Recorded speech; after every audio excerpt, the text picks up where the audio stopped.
Let me try this and see what it will look like.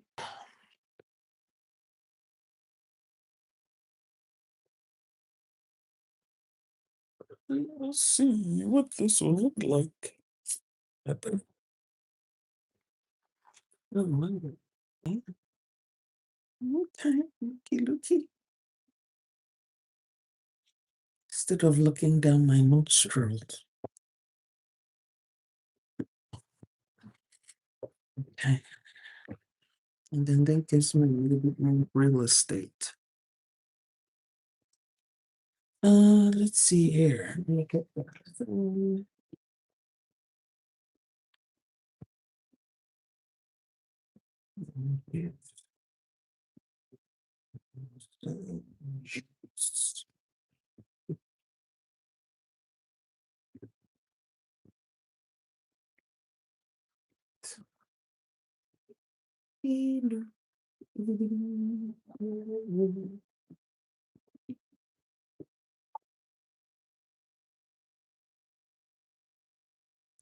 Hi, everybody. Hi, everybody. Try it. Let me try a TikTok one too. There we go. Yeah, put y'all up there. Look at me now. You need to see me on TikTok. I'm just like looking absolutely fat. Okay, I just love those filters. But I look a lot better here. See, just changing the camera height makes a big difference. Look at that. You know, before I was like, and now it's like, see that? Just changing the camera height. That is interesting.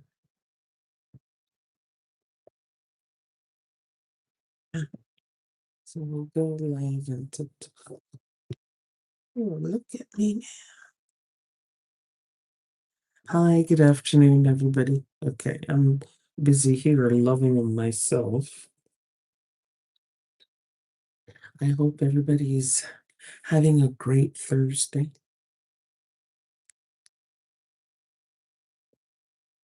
Okay. Getting ready for the weekend.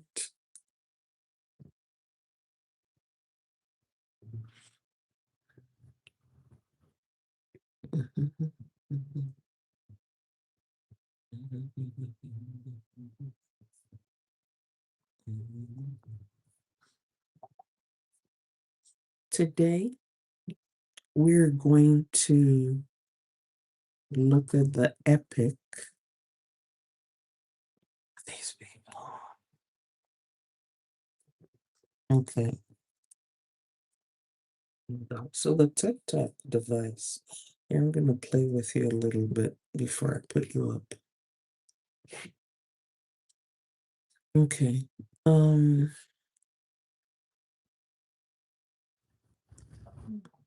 Today we're going to look at the epic of Mwindo.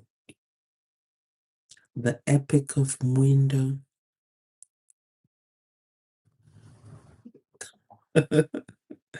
Okay. This is a story from, I believe, the Congo. Okay. And we will see about this magical child. Okay. Yeah, this story is from the Democratic Republic of Congo. For those of you who don't know me, I'm Dr. Tochi, aka Papa Dr. Tochi, mama of the men's and the women's, the boys and the girls. And my website is at tochi.us or drtochi.com, where you can book me for your divinations, spiritual consultations, dream interpretations, and more. Okay. You can also find my events there. We have 2 retreats coming up back to back. Level 1, Reclaim Your Authority, on March the 22nd. And level 2, Embody Your Authority, on March the 29th. Be sure to register for that. Okay.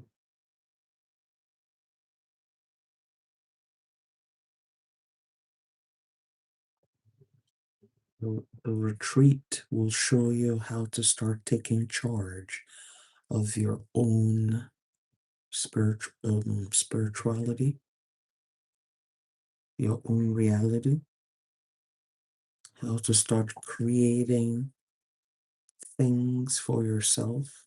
It is not law of attraction. It's not a lecture series. It is inner work. Okay? It is challenging, but is worth it. Each retreat will be for 7 days.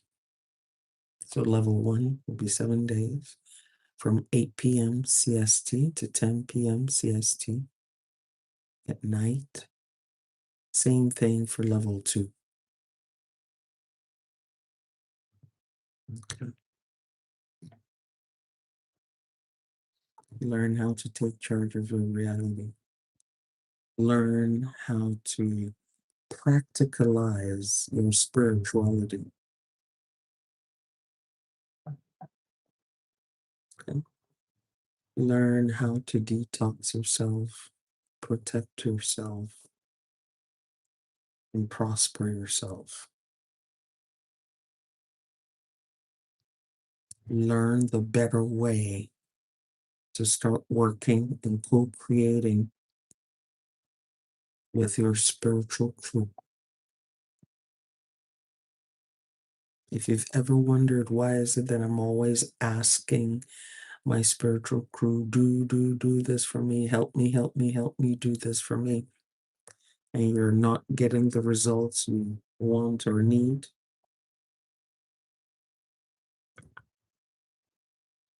then this retreat is for you. Be sure to register.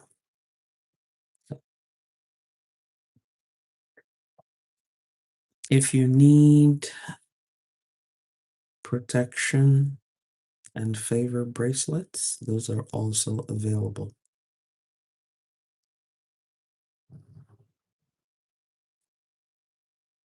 We've got fresh protection and favor bracelets.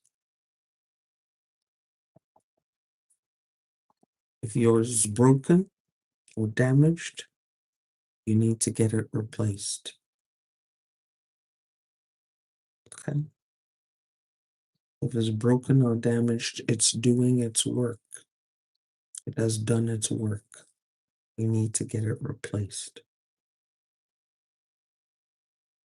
Okay? Is there anything else I'm supposed to announce before we start class? Yes. On Saturday, we have our advanced students class, advanced Apprentice Plus. Apprentice Plus will be having class this Saturday, 10 a.m. CST. Make sure you attend class.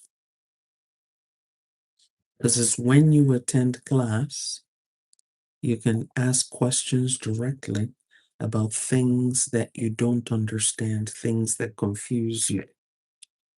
Okay. And then you'll get immediate answers to the things that confuse you.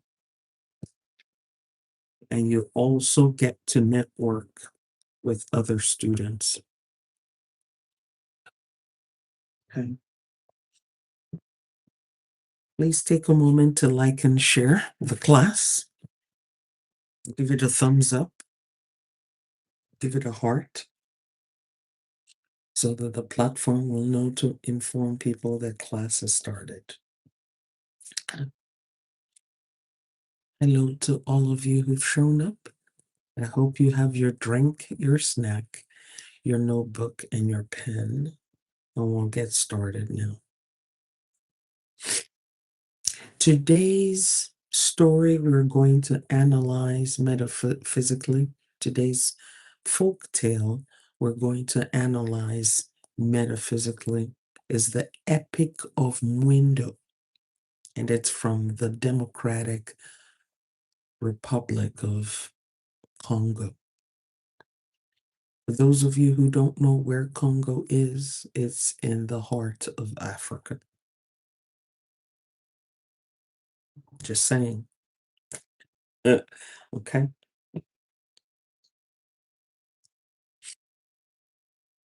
This tale is a cornerstone of the oral tradition of the Nyanga people from the eastern part of the Democratic Republic of Congo. It illustrates the hero's journey and features a lot of interesting events that we can learn from. The story begins in the village of Tubondo, ruled by Chief Mwindo. Now, I will say this. If you are from the Democratic Republic of Congo, and I'm butchering some of the words and not pronouncing it correctly, feel free to correct me. Okay? I am not from the Congo, so it is expected that I might butcher some of the words. Okay? But the story still remains valid.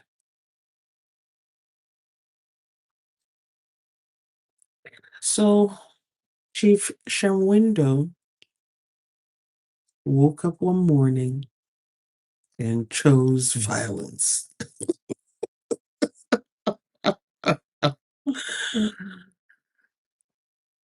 He decreed that he wanted his wives only to bear daughters.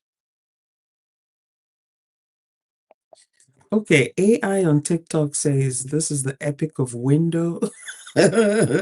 Window, not window. Okay. So, anywho, this guy, Shamwindo, woke up one morning and made a decree. And it's a cruel one. And he said, I want only daughters.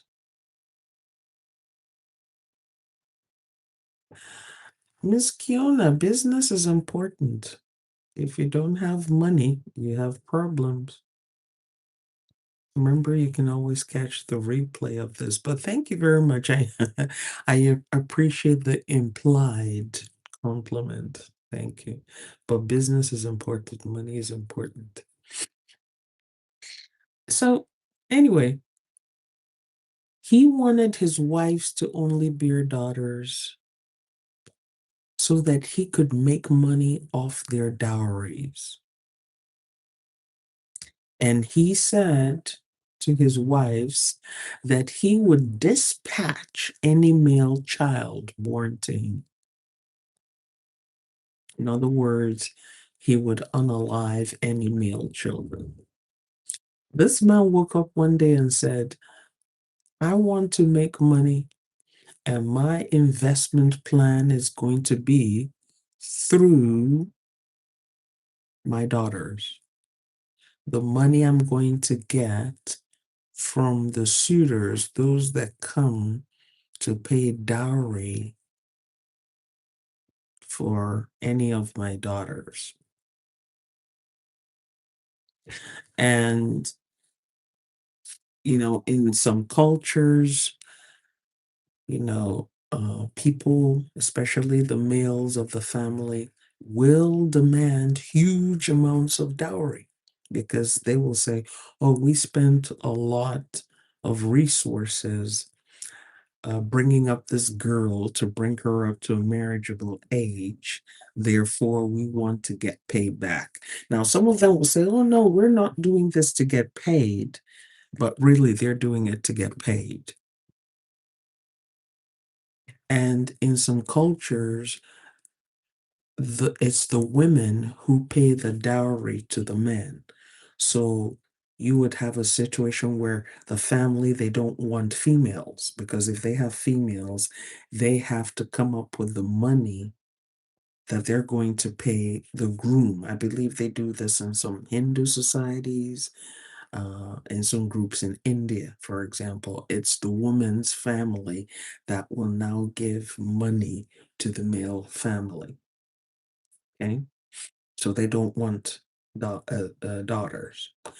But in other societies where it is the male who pays dowry to the female's family, they want a lot of daughters, because they're like, yes, we're going to get a lot of money down the road off of these girls.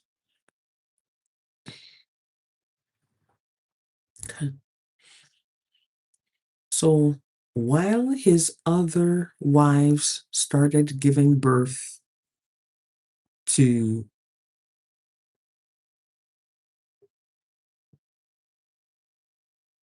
good job. Good job. Now, while his other wives give birth to daughters, his despised wife, Mwindo, remains pregnant for a very long time. Finally, the child in her belly decides to be born. So she's carrying this pregnancy for a very long time. So finally, the child decides to be born, but not in the usual way. He emerges directly from his mother's middle finger.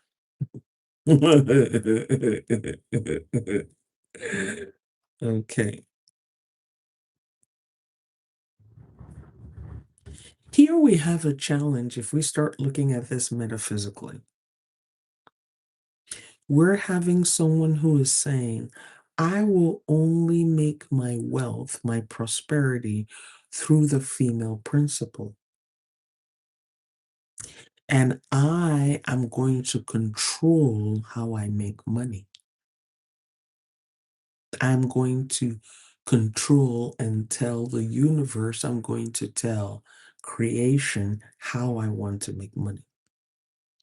And if that money, if that prosperity doesn't come to me the way that I am specifying it, I will become destructive.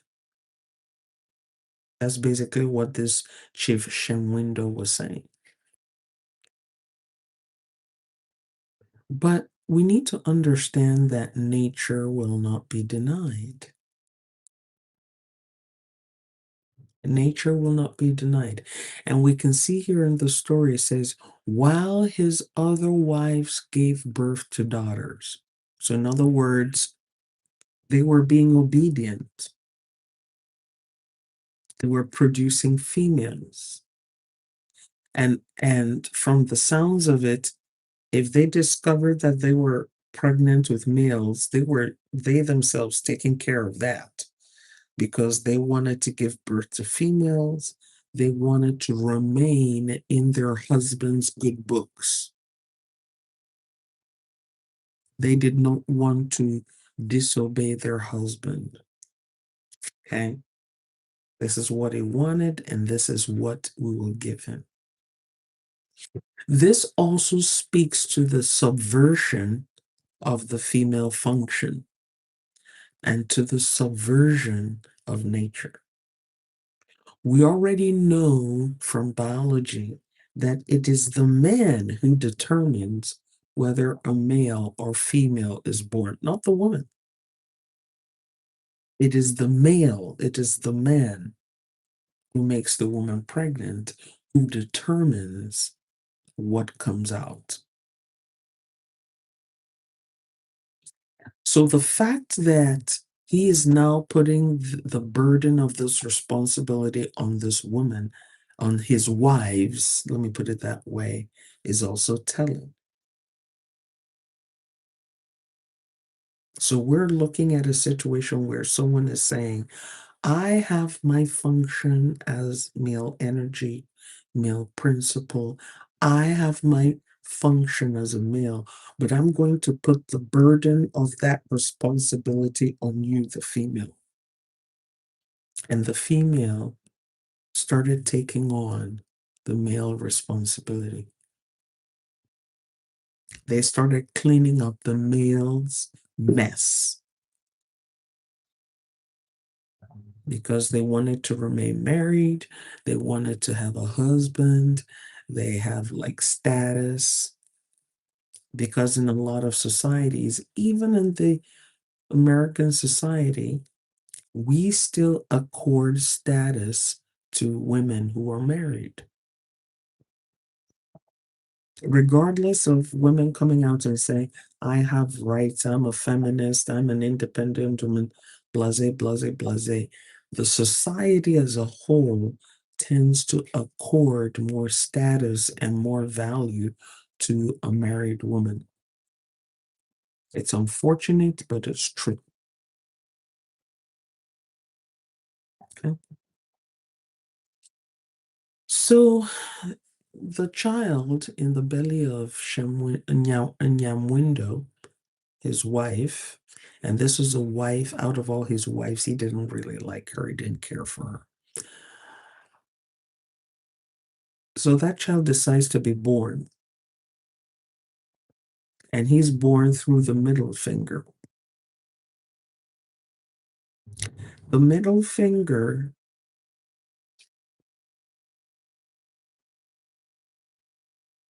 can anyone tell me what okay, for those of you who are well versed in your spirituality, let me see who knows this.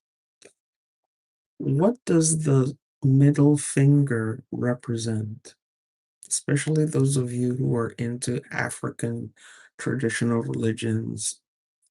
What does the middle finger represent? Let me get my.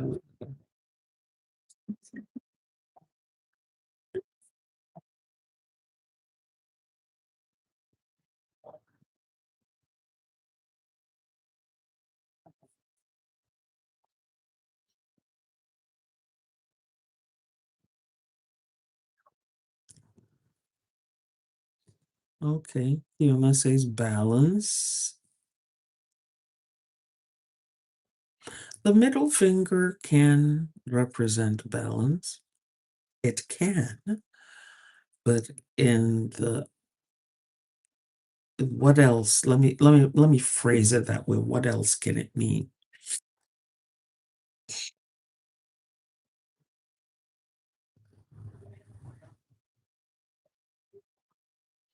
Remember, we have the one finger Hawaiian salute that we give when we don't want to be polite, and we use the middle finger for that.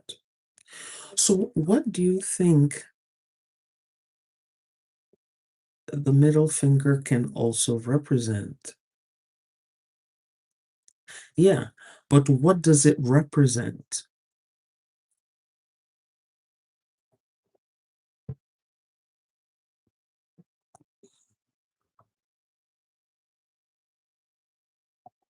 Okay. If you've ever done an African based ritual, you should know the answer to that question. What the middle finger represents. If you've ever done a ritual with me, you should know what the middle finger represents.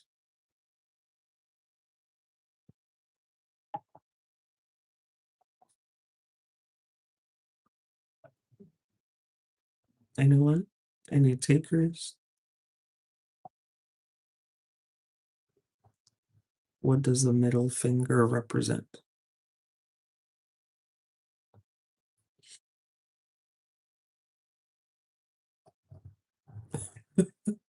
The silence is deafening. Yeah, what does this? Yeah. I'm trying to find out if they're knowledgeable people in the house, people who have experience.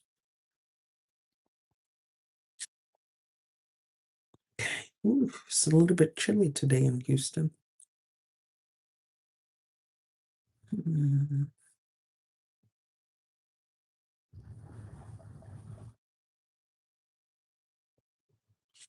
okay.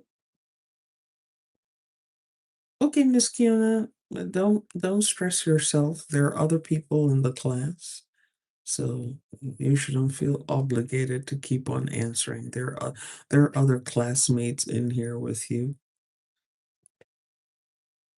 and they're remaining silent. So we'll move on. If you know what it means and you get the answer correct, okay, sweet mommy, say superiority,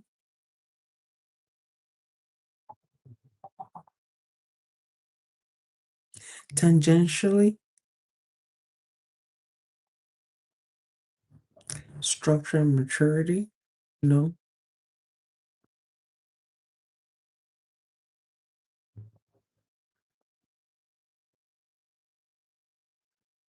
Even in the context of the story, she gives birth to her child, this male child, through the middle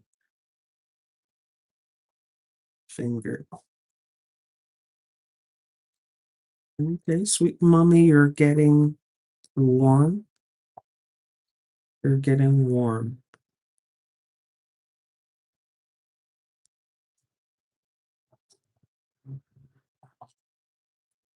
Middle finger. Getting warm. Very warm.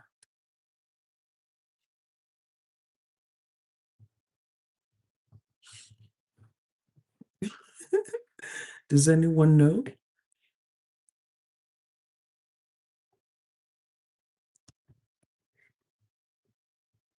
Excuse me.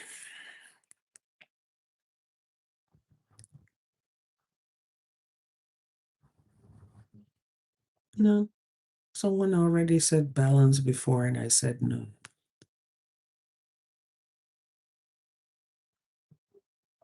Okay, warm, very warm, very, very warm, Miss Kiana. Miss Stephanie, no.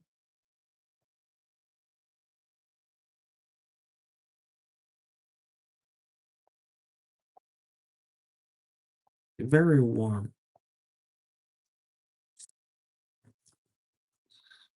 Remember to give the video a thumbs up, and if you're on TikTok, remember to power tap.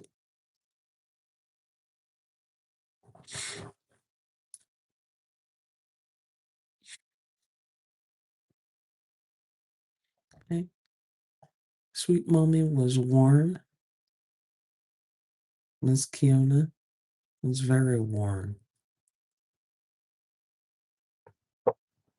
when it comes to the answer. There you go. Finally, we have the correct answer. It's a power finger. A round of applause to Sweet Mommy. Round of applause for Sweet Mommy.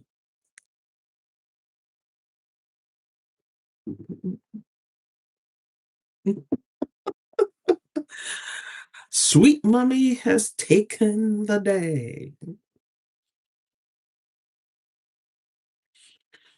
She has pulled ahead. She's okay. You're just smiling. You're not laughing. You're not ecstatic. Okay. That's a power. That's a power digit. That's a power finger. And if you've done rituals with me, we use this finger to do things during our rituals. I'm talking about face-to-face rituals, especially when we do earth rituals and water rituals. We use this finger quite a bit. It's a power finger. So the fact that this baby was born through a power finger indicated his destiny. This is somebody who is showing up with power. is showing up with power, and not just physical power, spiritual power, magical power, intellectual power, emotional power. This is a child showing up loaded with all kinds of power. Okay? He is born walking, talking, and laughing. Okay? This child, Mwindo, and the meaning of Mwindo is firstborn male. He arrives fully equipped for his destiny. He was carrying an adze, a bag of good fortune. An adze is a type of spear. It's a short spear. He came with this short spear in his hand when he was born. He came with a bag of good fortune. And his most powerful weapon that he showed up with was a magical fly swatter made of an antelope tail known as a conga scepter. So he shows up with 3 magical tools.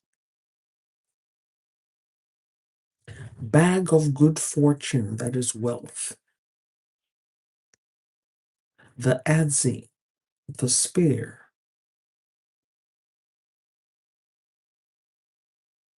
That is the symbol of authority.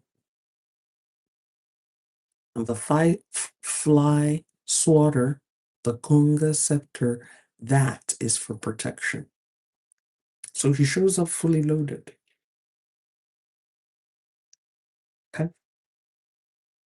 So Chief Mwindo became very furious that a son was born to him, because remember, he had given instructions to his wives that he did not want sons, he just wanted daughters. So he became furious. So Chief Mwindo tried to take him out. So the first thing he did was he took his spear, because people back then used to carry bows and arrows and spears and shields and things of that nature. And he threw that spear into Nyamwindo's hut. But Mwindo, that child that was born, used his fly swatter, that conga scepter, to deflect it. And so that spear that the father threw into the hut did not have any effect. What's the meaning of that? The father sent destruction to the child and his mother. But the child protected himself and his mother from the destruction sent by his father. Okay. So Chief Mwindo now said, okay, I have another way that I can take you out. We are going to put you in the ground alive. We'll cover you up. Mwindo, after they put him in there and covered him up, Mwindo used his magic to emerge from the earth unhurt.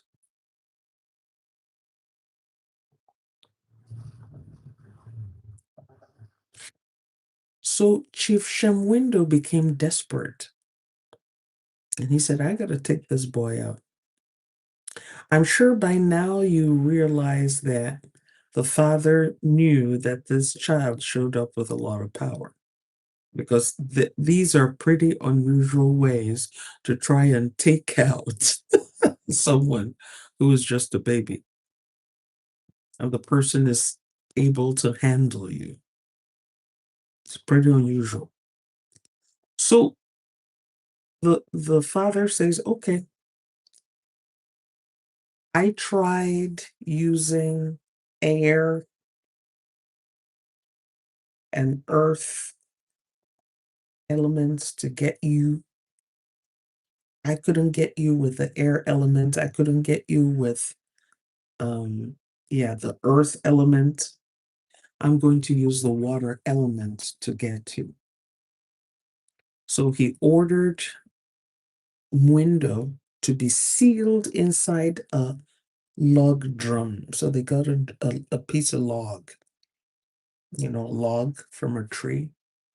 They hollowed it out and they inserted Mwindo in there, sealed it up, and threw that into the river.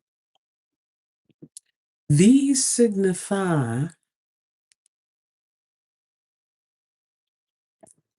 how different methodologies that people can use spiritually to try to deal with others. This is what the story is telling us. If people try sending it through the air, it doesn't work. They will try using the earth. And using the earth and things of the earth are not uncommon when people are trying to put spells on other people, when people are trying to do a lot. Okay. For example, you will find out in hoodoo, they use quite a bit of earth in their workings. Okay. If you're a hoodoo practitioner. Okay, hello there. They will use earth. They'll also try and send things through the air. When that fails, they will now try to use the water element. And it is not unusual for people to do spells and do rituals and throw it in the river and say, carry it away. And as you're carrying or throw it in the ocean, and they're like, I am putting this in the river in the ocean where nobody can touch it, where nobody can undo this thing I have done.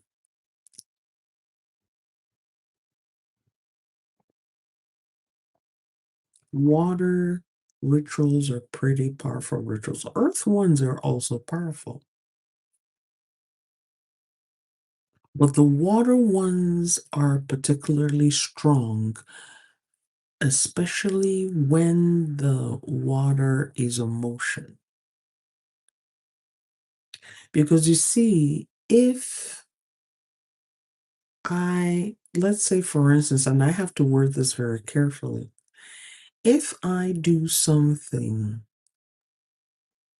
and bury it in the earth against you, you could locate it and unbury that thing. You can dig it up and neutralize it. If I send something to you in the air, the idea is it may or may not reach, because air goes in every which way direction. It's a very weak way of sending things to people.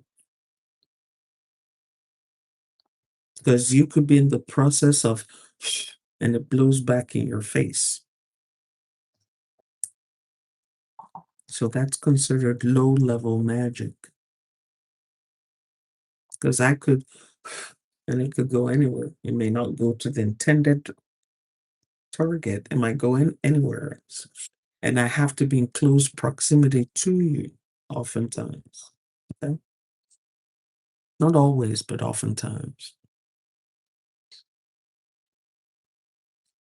If I'm using the fire element, that fire element can be used in a number of ways. Okay.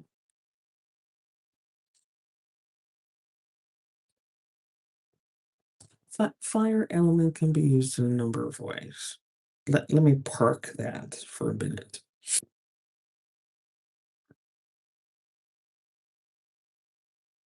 Because fire element is conditional. Let me put it that way. Fire element is conditional because I could use the sun to come after you, but it's conditional. There are some conditions. And you might be able to dodge or avoid those conditions. Water is difficult to avoid. Well, fire is difficult. Matter of fact, now that I'm thinking about it, all four elements are difficult. It depends on the conditions. Okay. If you impose conditions on those spells or rituals, one way or the other is going to hit. And it depends on how those conditions are worded. But there's something about doing a spell at the water and the water carrying that thing away.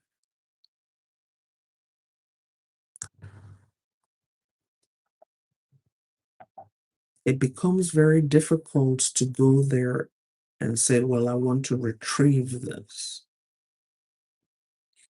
Would normally have to do another spell or ritual to counteract or counterbalance the original one that was put in the water. And a lot goes into putting something in the water that becomes effective. A lot goes into the ones that go into the land. But I think the land ones are a lot easier than water ones. That's my opinion. Okay. So in any case, his father throws him into the river. So instead of drowning, Mwindo uses his magic to navigate the drum downriver. He travels underwater, singing boasts of his own greatness until he reaches the village of his powerful aunt, Iyangura.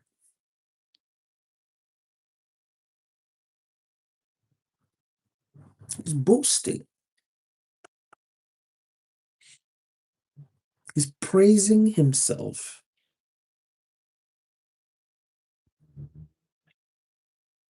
This is somebody, his father is like, I'm going to deal with you. I'm going to use the most powerful force I know, I have access to get rid of you. And he's in that drum, he's underwater, and he's directing the water to take him to the house of his great aunt. This signifies someone who has power with in the water element, a water element person. Because you don't boast unless you have basis for boasting. I can't be in a precarious situation and be praising myself. There has to be something that is giving me the confidence to boast and praise myself in that precarious situation. There is an African saying that goes, if you're walking down the path and you see a bird on the path and it's dancing, You're looking around and you just see a bird. It's in the middle of your path. It's not flying away. It's not running away from you. It's right there in the middle of your path dancing. You better know that the drummer is hidden in the bushes somewhere. The drummer for that bird is hidden in the nearby bushes.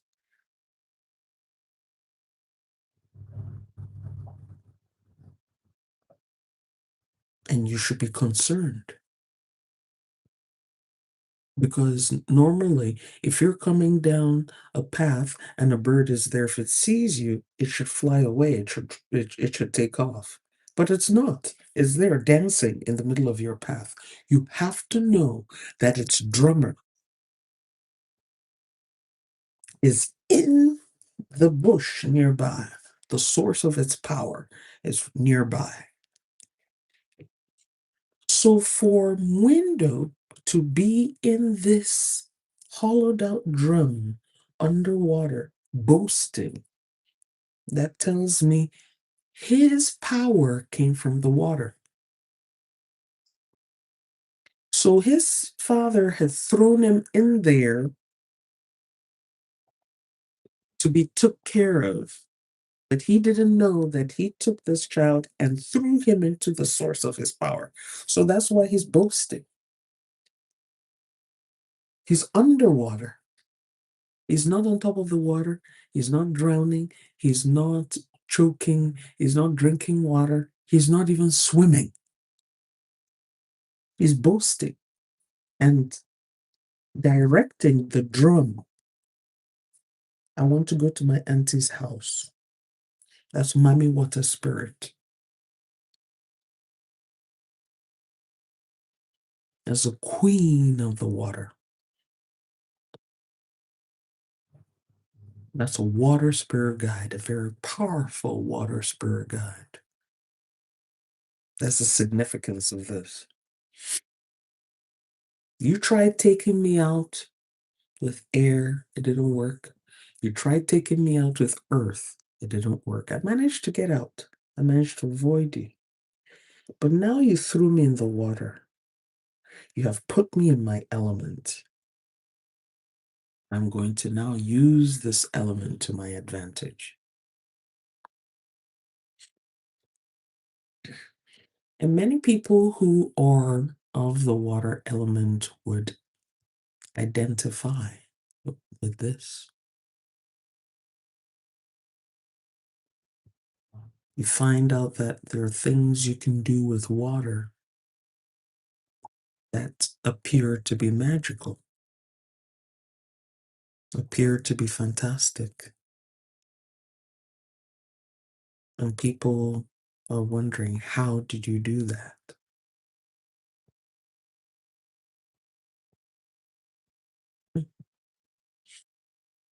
So he travels underwater, not above the water.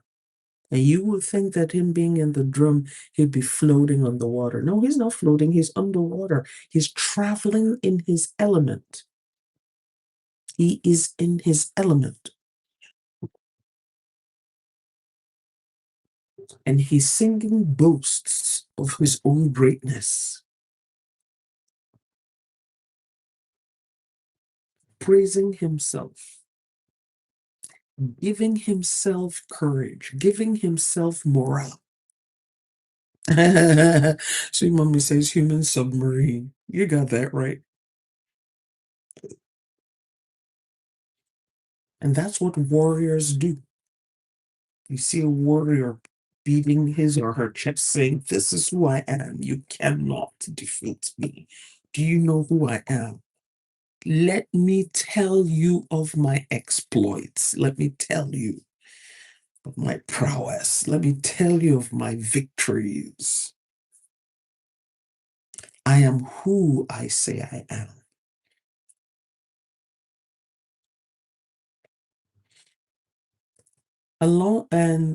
Along the way, he encounters and overcomes aquatic monsters, proving his magical supremacy.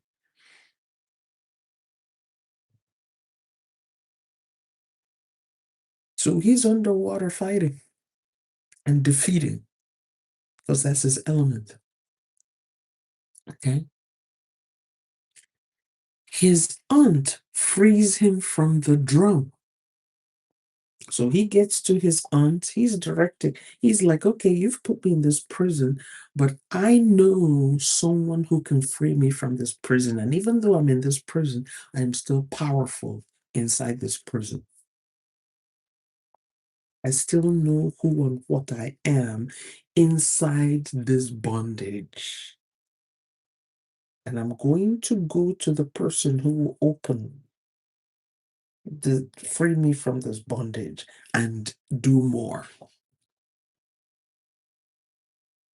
So imagine a person inside a drum, sealed in a drum, and inside the drum is fighting all kinds of things, directing the drum somewhere. It gets to its destination, and the aunt is like, let me free you to do more.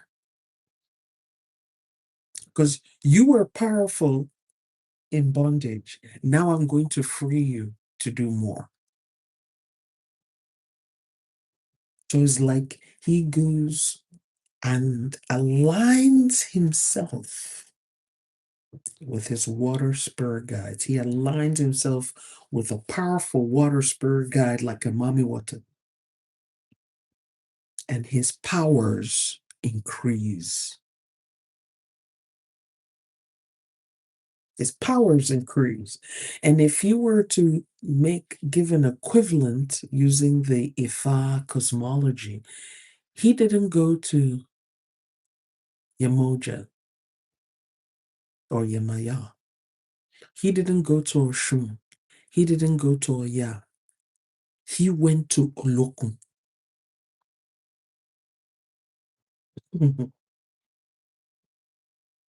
If you're to use that as an analogy, he went to the owner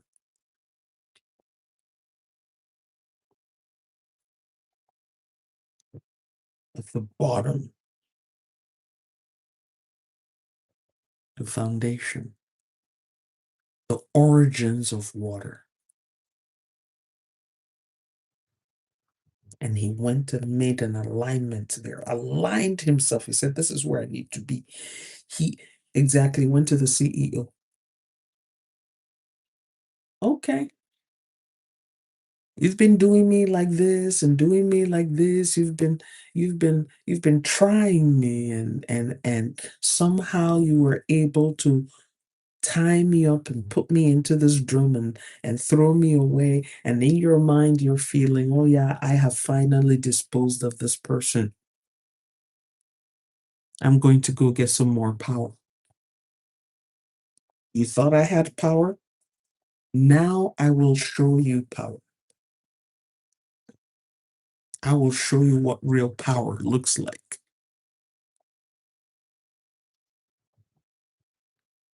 So he went and aligned himself with the source of power. Okay. So his aunt frees him from the drum, and Mwindo declares his intention to return to Tubondo and depose his father. So with him achieving this power, he now says, he now pronounces his intention. This is what I'm going to do now.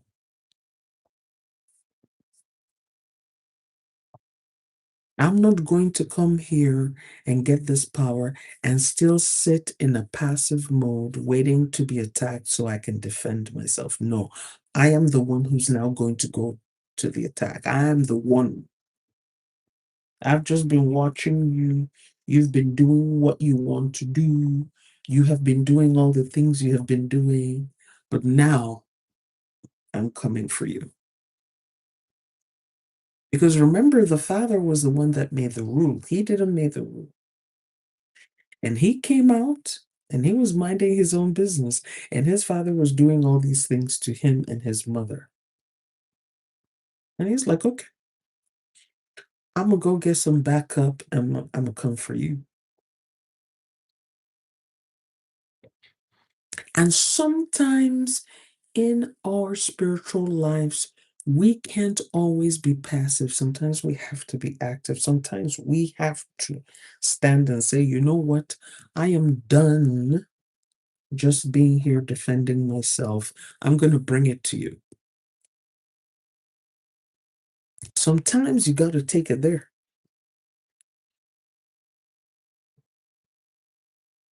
And there are many people who can take it there, but they're not taking it there because they don't know what kind of power they have. But here we have Mwindo who knew exactly what he was and what he showed up with. And he was not shy about using it. And many of us need to learn from this. You cannot be there on your knees, groveling and begging those that you have more power than. You can't. You will get no spiritual support.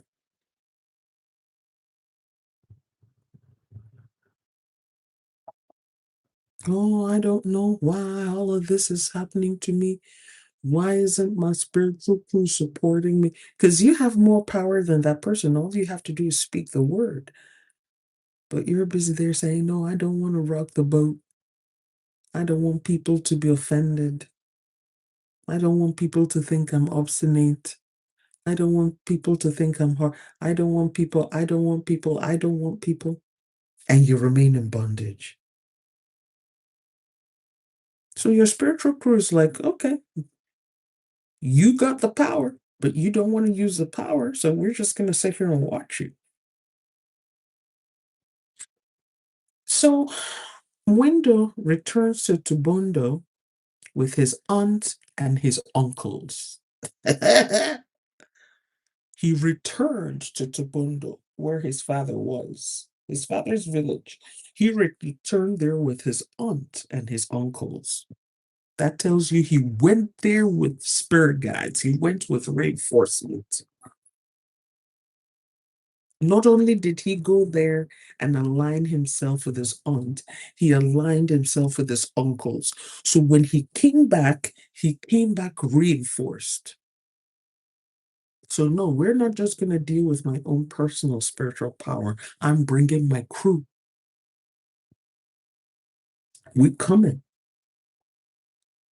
We're coming 7 deep.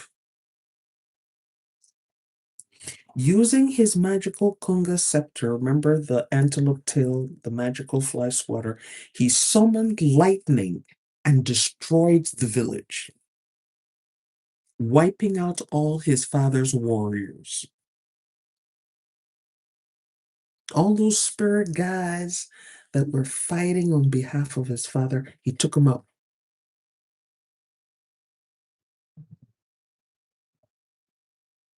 I have superior power now. Yes, my father is the king, he's the chief, he's the shaman, but I'm a bigger shaman.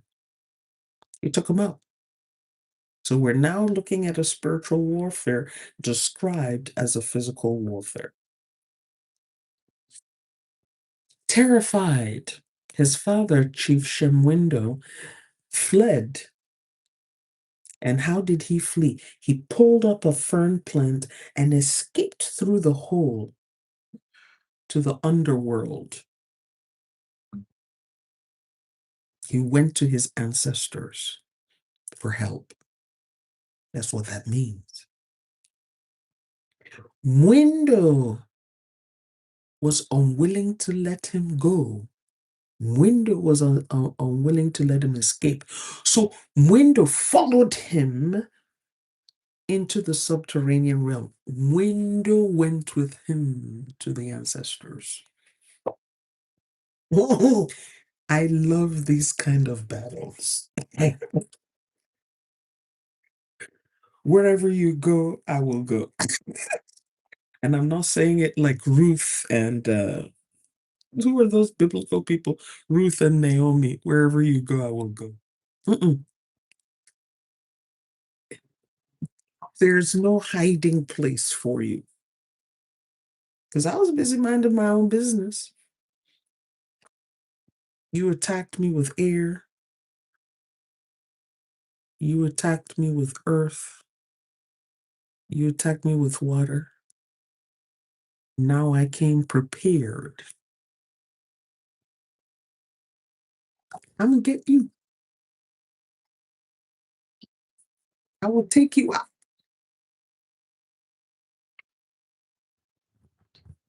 I will take over.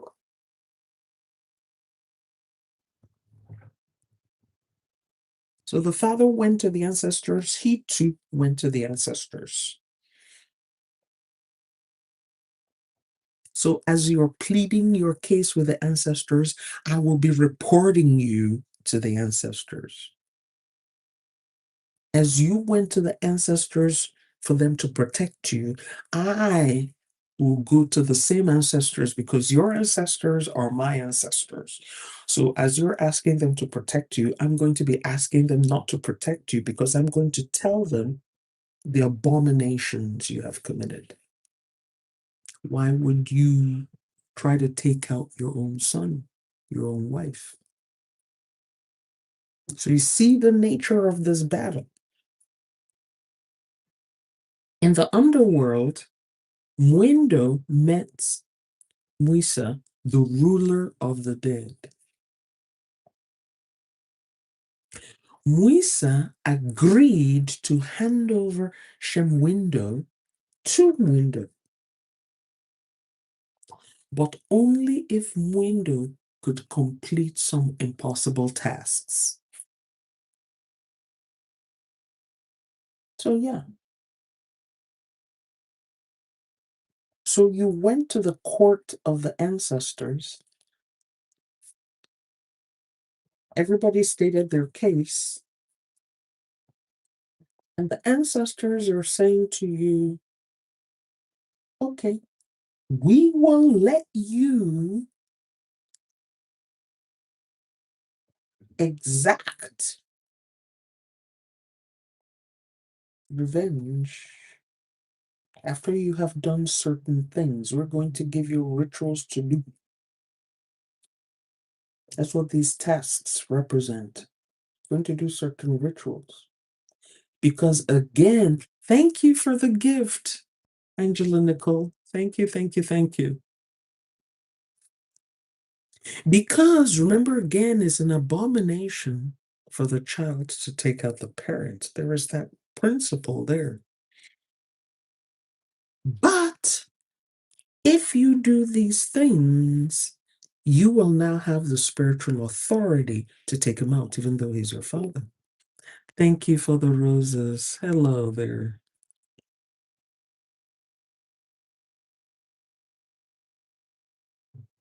And thank you for being in my fan club for 1 year. TikTok is telling me you've been in my fan club for 1 year. Congratulations. Okay. So the first task that Mwindo was given by Mwisa, the ruler of the dead, was to cultivate a banana grove and harvest the fruit in a single day. I want you to plant a banana, get make sure the tree grows, it germinates, grows to its full adult height, produces bananas, and harvests the bananas, and you must do it in 1 day.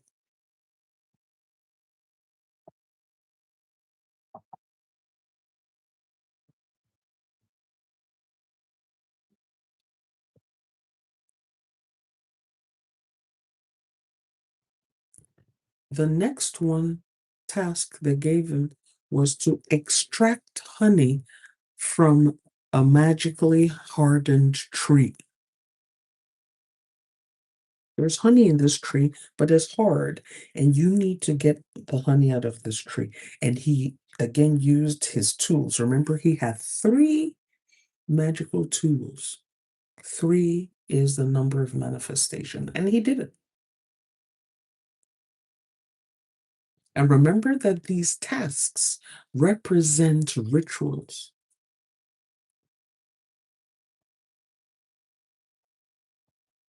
Cultivating the banana is feeding. You will feed the ancestors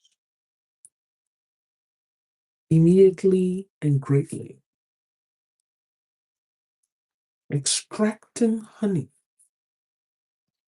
You will give them a thing of value. You will sweeten the deal.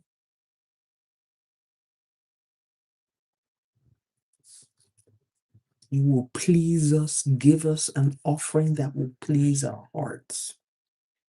Make us sweet towards you, to favor you. So Mwindo did that. He accomplished the two tasks. He used his magical tools to accomplish the task. However, the ruler of the dead, Muisa, betrayed him and tried to kill him using a magical cowrie shell belt. What does the cowrie shell belt represent? Bribes.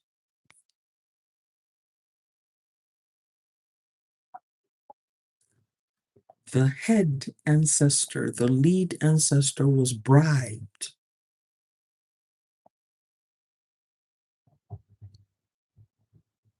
Who bribed the ancestors?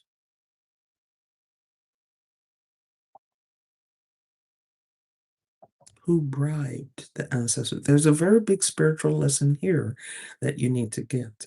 Who bribed the ancestors?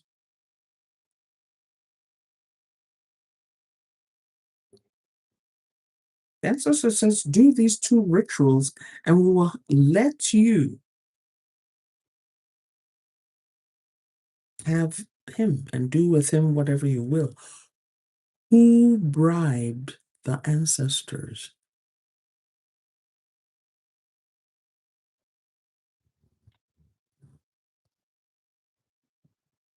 Who bribed the ancestors? Anyone?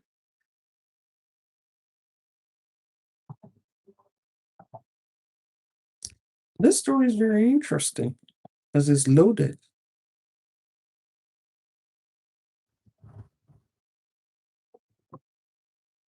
So do these rituals and we will give you spiritual access to deal with your father. But then they turn around and betray him. And they try to take him out with a magical cowrie shell belt. And cowrie shells represent money. So who bribed the ruler of the dead in this story? What do you think happened here? Who bribed the head of the ancestors?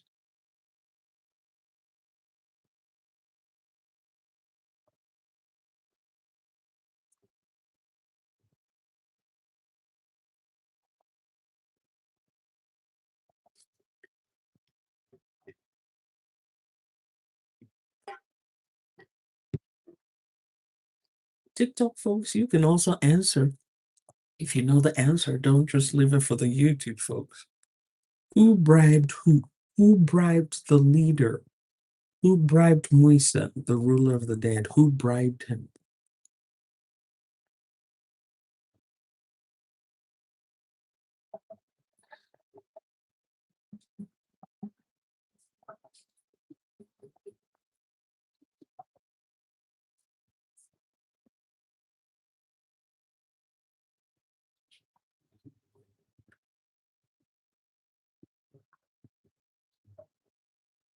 Anyone?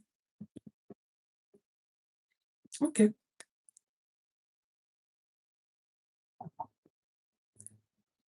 I'll leave that alone until I don't know if there's an internet lag. Sometimes there's an internet lag.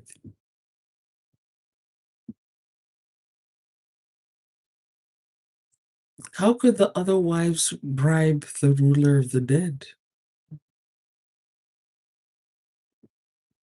The question is, who bribed the ruler of the dead? Mwindo did everything Mwisa, the ruler of the dead, told him to do. Because Mwindo said, if you do these two things, if you fulfill these two tasks, we will hand your father over to you so that you can deal with him. And so Mwindo did it. But Mwisa then turned around and betrayed him and started attacking him with a magical cowrie shell belt. And so I am saying that Mwisa got bribed. Who bribed Mwisa? And so Sweet Mommy here is saying possibly the other wives. How did the other wives get involved in what we're saying? It should be straightforward. Who bribed the ruler of the dead?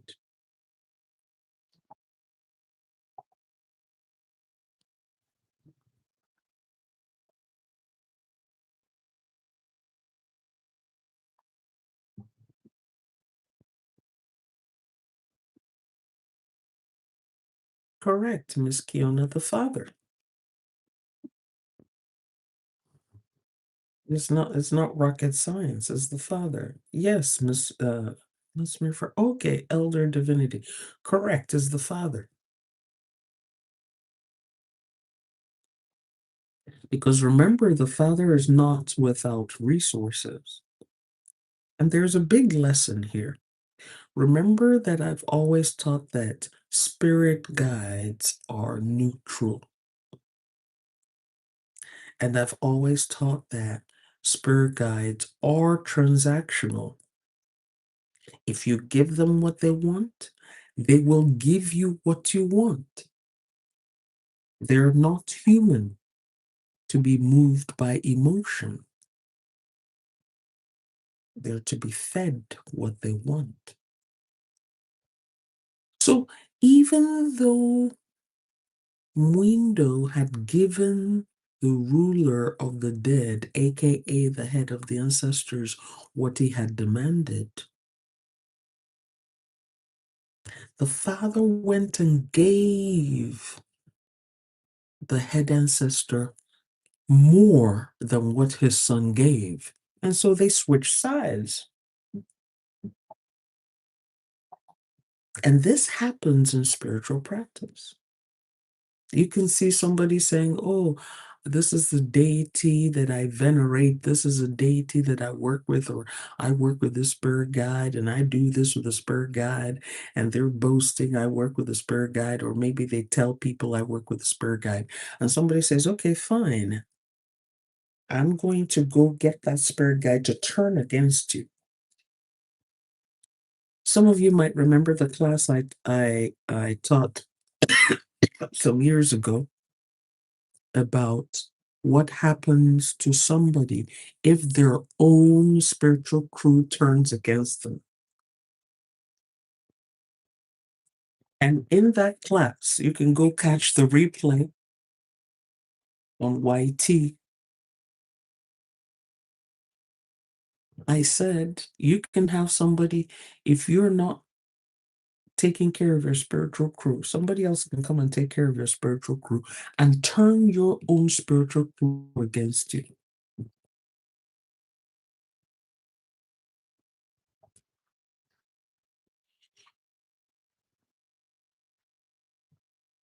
You've been neglecting your spiritual crew. You've not been feeding your energy to your spiritual crew. You've not been venerating. You've not been acknowledging. You've not been giving them place. And somebody who doesn't like you can turn around and say, okay, I will get you at the foundation. And then they start taking care of your spiritual crew. You're left with zero defenses. Zero. So if you decide one morning to wake up and say, "Oh, I call on my spiritual crew," they're not listening to you. Somebody else is feeding them. So they are now in alignment with your enemy. And if you haven't watched that class, you can look it up on YT.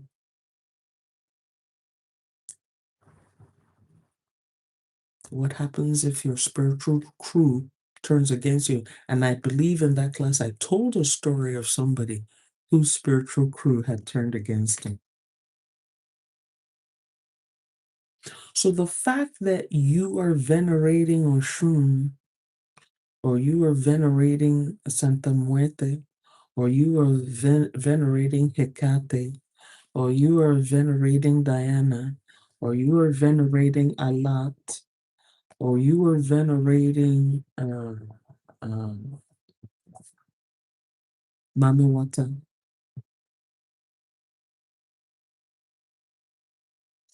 or you are venerating Pombajira, doesn't mean that somebody who knows what they're doing cannot turn them against you.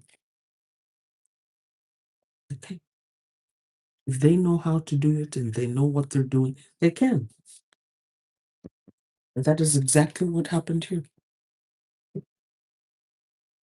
Remember, the father is older than Mwindo, yes, had a lot of magical power and all that. But remember, his father had more experience. That's his father.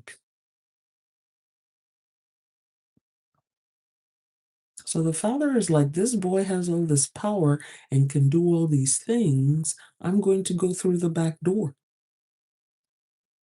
The father was an old, wily politician. You know, the old politicians know how to get around things. Father was a politician. Okay. So Mwindo now turned around and killed the ruler of the dead. And he could do that because he was justified. He had done everything Mwisa told him to do. So there's nowhere you would judge that. No spiritual court where you would say Mwindo was guilty. No, Mwisa became guilty because not only has he given you everything you asked him to give you, you turned around and betrayed him. So he had the power to deal with that ancestor. And remember, he was running 7 deep. He's running, his aunt was with him, his uncles was with him. So he had reinforcement. So he took out Muisa, the ruler of the dead, and after taking him out, resurrected him and said, I want to know, where is my father? Imagine a person having so much power to take out a dead person. Person already dead, and can still take out the dead. Imagine how much power that person has. So now Muisa informs him that his father, okay, had fled to the realm of the sky gods. So the father found out that the ancestors didn't have what it took to protect him from his own son. So he now went to the sky gods. Who are the sky gods? The creator.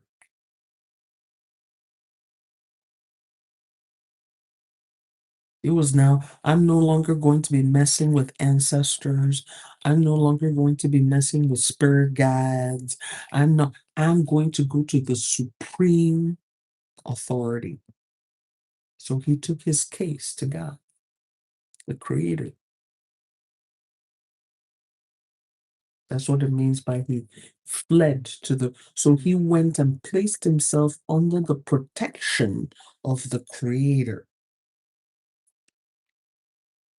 Mwindo, his son, still chased him to that place. Still chased his father, Chief Mwindo, to the creator. He's like, wherever you go, I will go and I will get you. Because remember, he had already taken that vow in front of his aunt. And the aunt was like, me and your uncles, we're going to help you. So Mwindo chased him. So goes to the creator and says, I'm coming for him. He was still consumed by vengeance and a boastful sense of invincibility. He's like, I have power and I will get you. You cannot escape me. I will get you. You can run wherever you want to run to, but you cannot hide. I can get you. However, the creator and the sky gods, and in the story, the sky gods are identified as the supreme four elements. Thank you, Abenasima, for the gift. Thank you.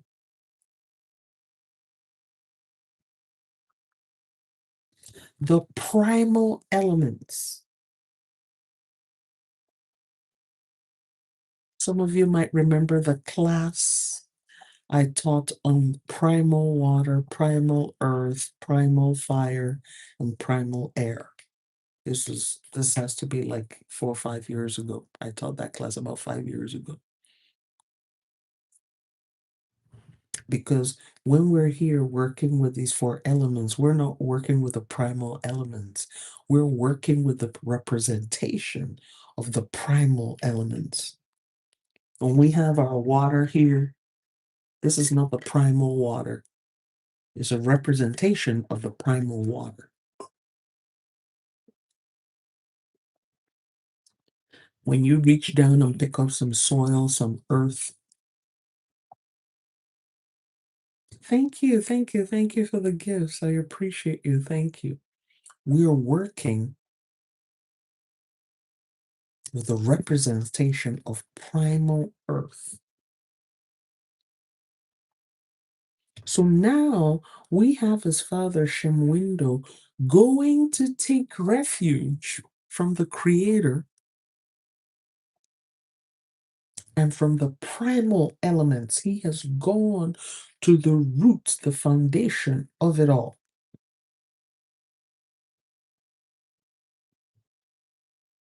And Mwindo went there and said, I am still powerful over all of this. And I will still get you. However, the creator and sky gods, particularly lightning, wind, rain, and fire, and the sun. So sun represents fire, rain represents water, wind represents air, lightning represents earth.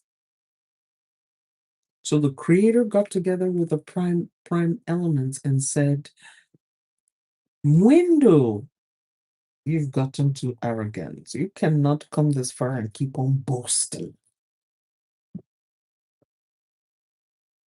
Remember in the classes when I've told you, even with all your power, there's somebody somewhere who has more power than you do. Be careful of what you say. This is an example of it. You have people who come out on social media. I am this, I am that, I can do this, I can do that, I have the power to do this, I can do this, I can take this, and I take out this, and I can, and you're there boasting. There's somebody who has more power than you. And you should pray that that person doesn't decide to deal with you. No matter how powerful you are, there's somebody more powerful than you are. And this is what happened. So Mwindo goes all the way there, and he's still boasting.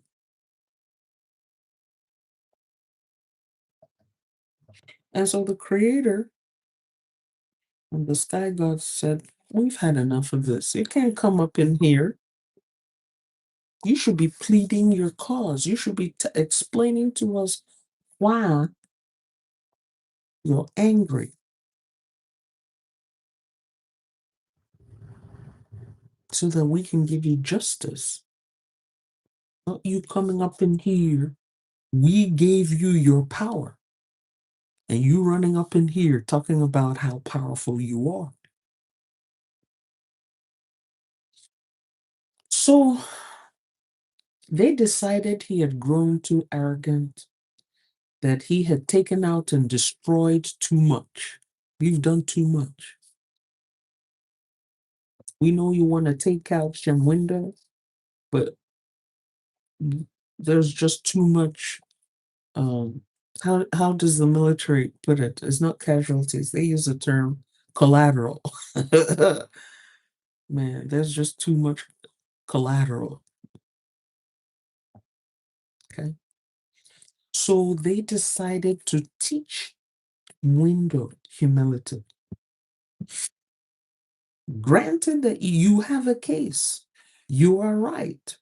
What your father did was wrong, but you need to be humble.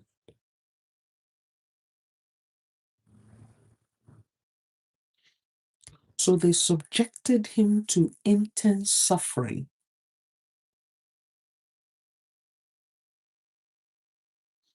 He was frozen by rain, he was scorched by the sun, and he was battered by the wind and lightning. This is life. Have you ever experienced the apogee of your prosperity and from there descended to the nadir of your existence?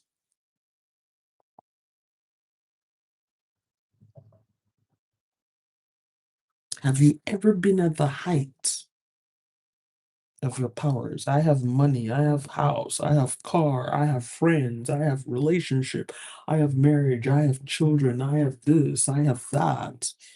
I'm unassailable. And from that, one day you just found yourself at the bottom and you lost everything. That's a hero's journey.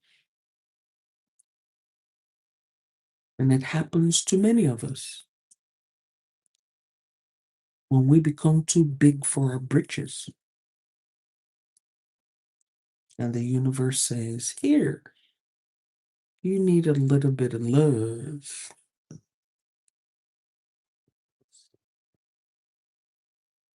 And the heavens become like brass over our heads. And we lose all those things that made us proud and powerful. So yes, Mwindo was going after his right, but there are limits.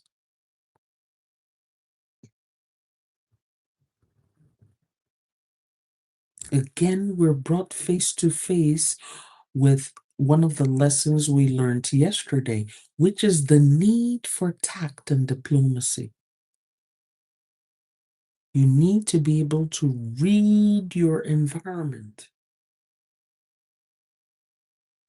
No matter how powerful you are, you need to be able to read your environment and say honestly to yourself, am I still the most powerful person in this space? Because you're changing spaces. Maybe in this space you're the most powerful. Maybe in this space you're the most beautiful. Maybe in this space you're the richest. Maybe in this space you're the most whatever, most intelligent and everything. But there will be a space where you will go to where you're not all that. And you need to be able to recognize when you are in that kind of space and humble yourself before you get humiliated. And Mwindo didn't pay attention to his environmental cues. You went all the way to the creator. You went into the presence of the primal elements and you're still boasting. I'm gonna do this, I'm gonna do that, I'm gonna do this, I'm gonna do that. So they're like, okay, you need a little humility. Stripped of his magical defenses, because they gave it to him, Mwindo realizes that he is not the supreme power in the universe.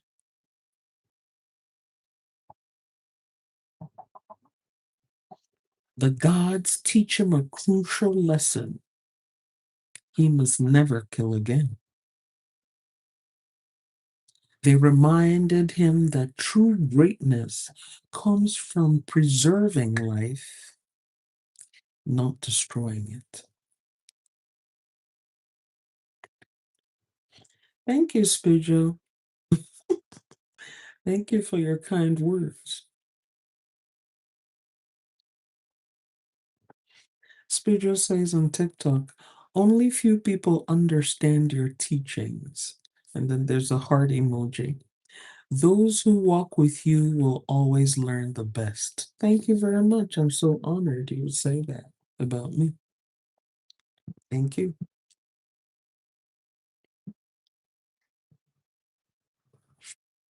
Humbled and purified.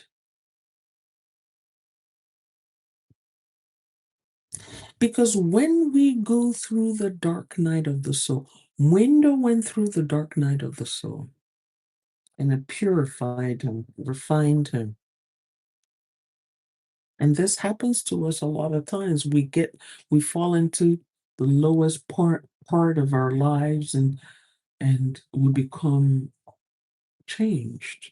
The way we look at life, our perspective on life changes. We become more refined, we become evolved. The things that we thought were important are no longer important.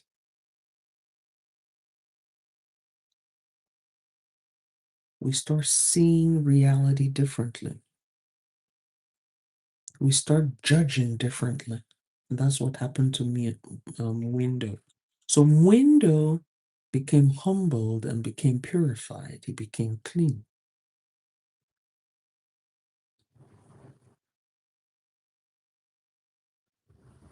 Okay. Mwindo returned to the earthly realm from the heavenly realms. He returned with his father. So he became reconciled with his father. So the creator reconciled him with his father. Yes, we know that your father was an absolute beast. Yes, we know that your father was a knucklehead. Yes, we know your father did all these things, but we're going to reconcile you because you yourself, you were not even 100% clean yourself. So you were unclean, your father was unclean.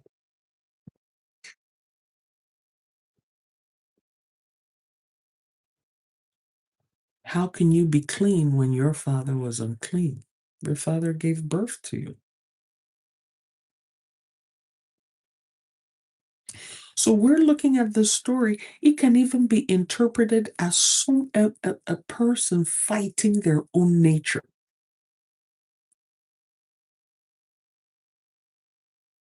I want to have, remember Mwindo's father, Shemwindo, at the beginning of the story said, I want only daughters so I can make money from these daughters. I will get dowries and I'll have these daughters. And he gives birth to a son who is more powerful than himself, a son that has magical powers, who comes out, who was born walking, talking, laughing. He gave birth to himself and spent all this time fighting himself.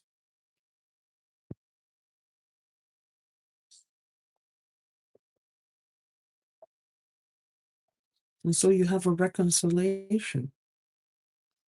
The shadow work is done. You have reconciled yourself with your shadow. You have come to understand your shortcomings.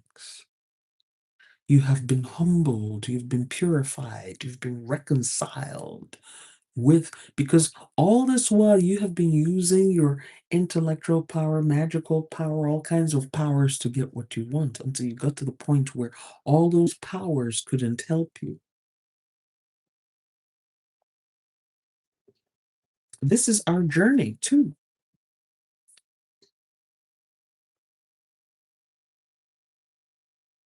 And remember when I was talking about the retreats that I'm offering? In those retreats, one major question we have to answer in these retreats, the level 1, reclaim your authority, the one starting March 22nd, and the embody your authority, which is starting on March 29th. One of the questions you have to answer is this: what if everything falls on you and there's no help and you have to do it by yourself? How would you go about it? If your spirit guides did not respond to you, how would you go about it? That's one of the things we deal with in these retreats.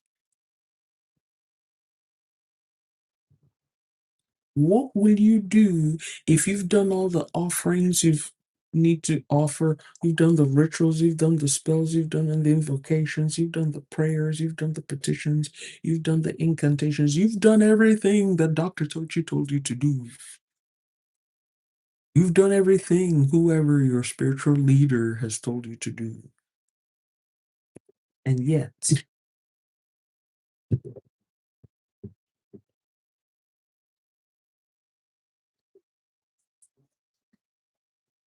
you're not getting the results you want. What will you do?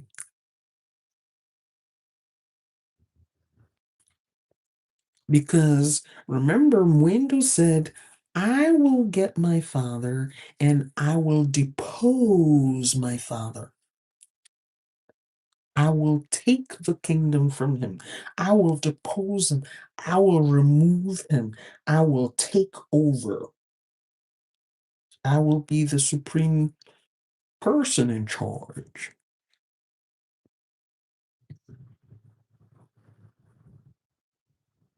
And I'm going to use all my magical powers and tools at my disposal to achieve my objective. So ultimately, he fails. And not only did he fail, he got punished. Okay. The creator and the sky gods gave him a little ass whooping.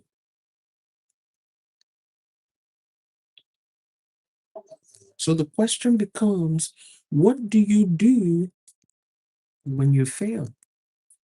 And all those things that you were trusting on, believing in, hoping on, what will you do if and when they fail you? What will you do?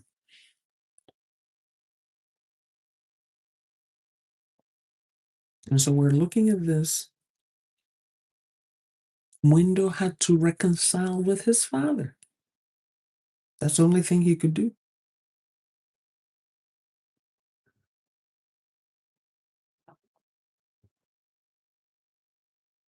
That's the only thing you can do. You do your inner work. You reconcile with your shadow. I know I have these things about me, but I need to come to peace with these things about me. Because if I don't come to peace with it, if I don't deal with it, it's going to deal with me. I'm going after all these things, and I was successful, successful, successful until boom, I was no longer successful. And not only was boom, I was no longer successful, but I hit a roadblock. And not only did I hit a roadblock, I met my downfall. I met my Waterloo. So what do I do? And many people experience this and they don't know what to do. Some people lose their minds. Some people are like, I'm going to just go to any church. I'm going to give up and just go to the church and go cry there at the church every day. Some people, I'm going to go to the masjid and I'm going to go there, cry every day. My life is over. You didn't achieve your objective. And not only did you not achieve your objective, all the things you gained, you lost them. What will you do? So Mwindo returns to the earthly realm with his father. And instead of exacting revenge, Mwindo forgives Mwindo. We forgive ourselves.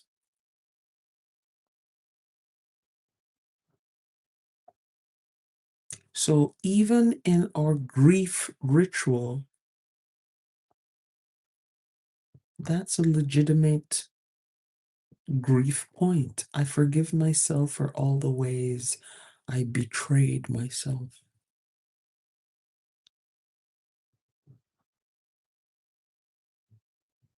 Remember those of you who attended the grief ritual? That's a legitimate grief point.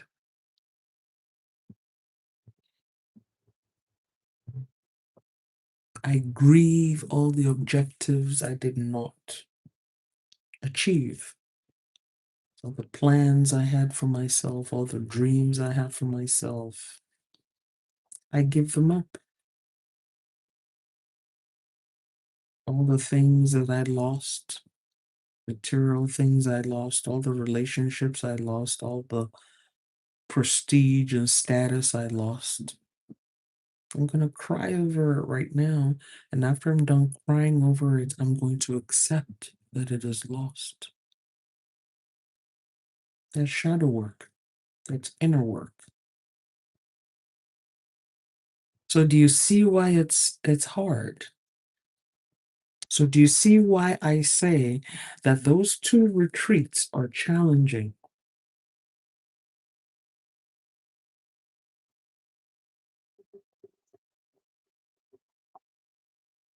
Do you see why it takes 7 days? Because this is not something you can do in one day. Oh, okay. Dr. Tochi said, we need to accept our shadow self. I accept. Now let me go to McDonald's and go get myself what was that burger that the McDonald's CEO was struggling to eat? Was that the Big Mac or the Super Big Mac or what was that? What was that burger he was nibbling at? and and and and everybody on TikTok was taking the Mickey out of him. Was it the Big Mac? No, Big Arch. Okay, Dr. Tochi said we need to accept our shadow self. I accept, I accept, I accept. Okay, now let me go have my big arch with my fries, my Diet Coke. No, it doesn't work that way. Okay, yeah, the big arch. Doesn't work that way.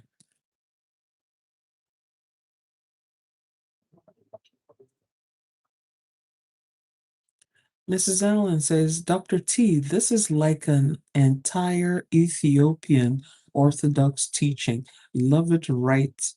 Love it right in line with it. Okay. Thank you.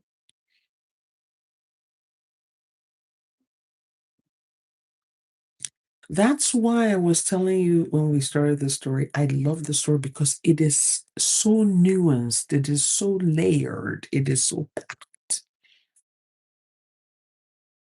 Okay? It's packed.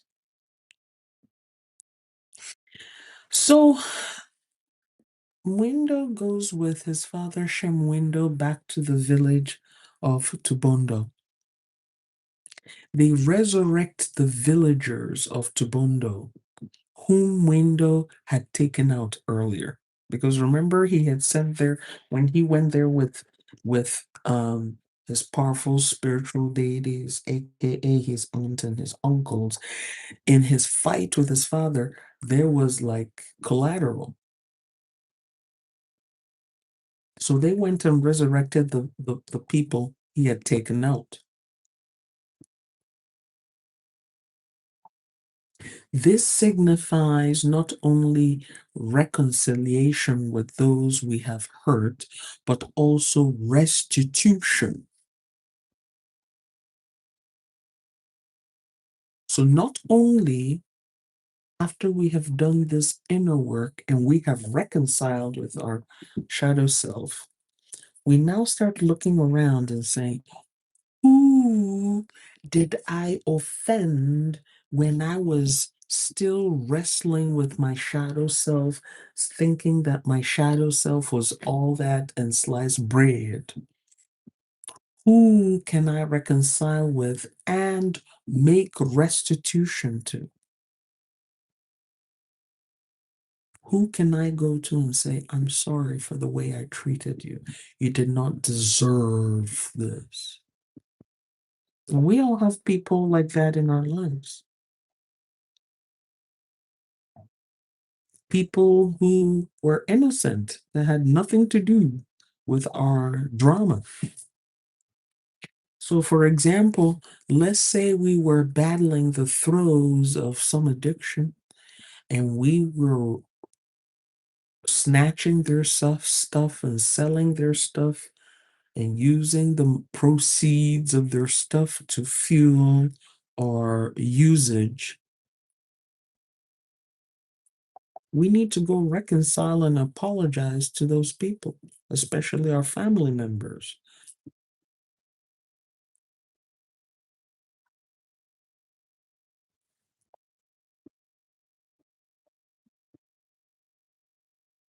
Because why did you involve your family members? Why did you have to make your family members pay for your habit? If they're people that you SA'd or PA'd or DV'd, you go back and apologize and you make restitution. How can I fix this? Because now you've integrated with your shadow. So there's no ego here. You're not going there saying, oh, people are going to laugh at me and people are going to say, oh, this person used to be tough and now they're weak, and this person used to be this and now they're this. There's no ego here. You're like, I want to make it right. I want to make you whole.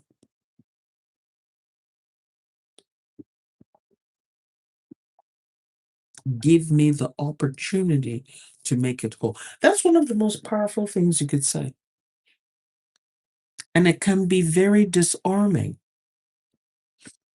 I have had instances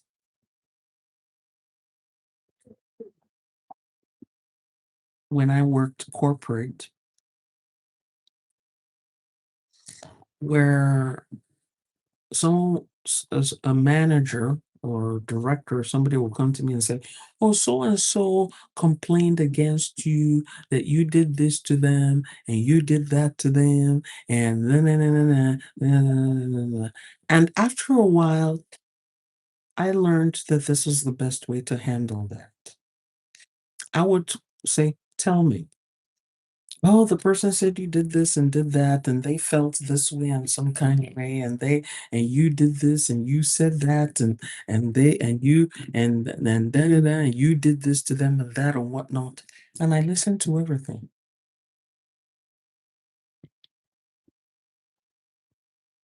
And when they're done, I say, is that it? Is there anything else?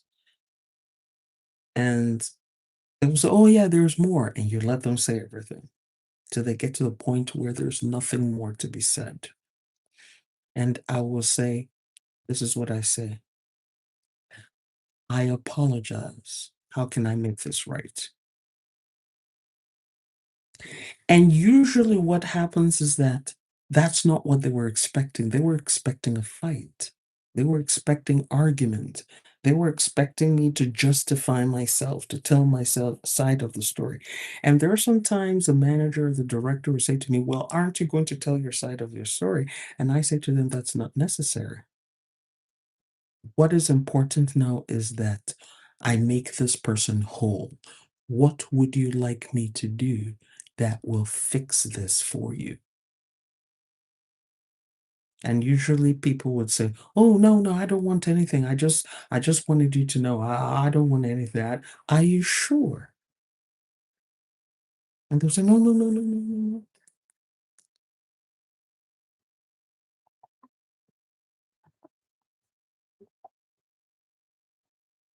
Because I came to understand people just want to be heard. You may not be able to do anything to make it right, to make it whole, but they want to be heard. But they don't want to be heard in a patronizing way. "Okay, just tell your story," and you're there on your phone. "Okay, what else? Is that it?" That's not what they want. They want your full undivided attention. And then, "Okay, tell me what you would like me to do to make it whole." And I've had situations where I wanted to be heard, and the person did that to me too. Okay, how can I make it whole? And I'm speechless because I want to fight. I want to scream. And the person says, "I am sorry. I apologize. How can I make you whole? How can I fix this?" And usually I don't have anything to say. I'm like, uh, uh. And, because I'm the I'm the class clown, because now I'm uncomfortable because the person hasn't given me the fight I was looking for. I will say to them, "Okay, can I have some chicken nuggets?" And everybody starts laughing, and the reconciliation is complete. And sometimes, especially if I'm dealing with a white male, he's like, "Yeah, yeah, yeah, I'll go get you the chicken nuggets." And I'll be like, "Sir, it's a joke." And he's like, "No, no, no, no, I could get you the chicken nuggets. How many do—" "No, sir, it's a joke."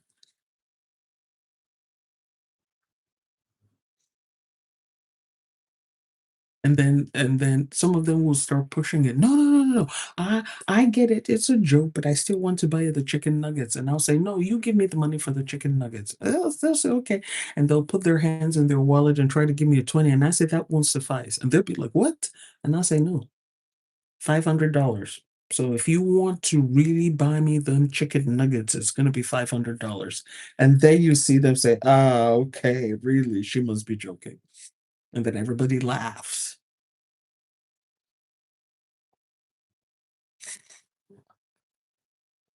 I just ask for chicken nuggets or ask for scrambled eggs. I'm not even a great fan of chicken nuggets. But anyway, I would ask for scrambled eggs. Okay. And then the reconciliation is complete.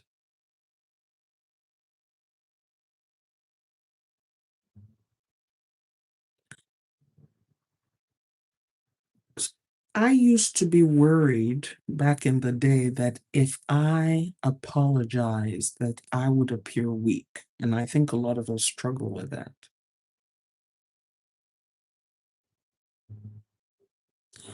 But apologies and apologizing is contextual.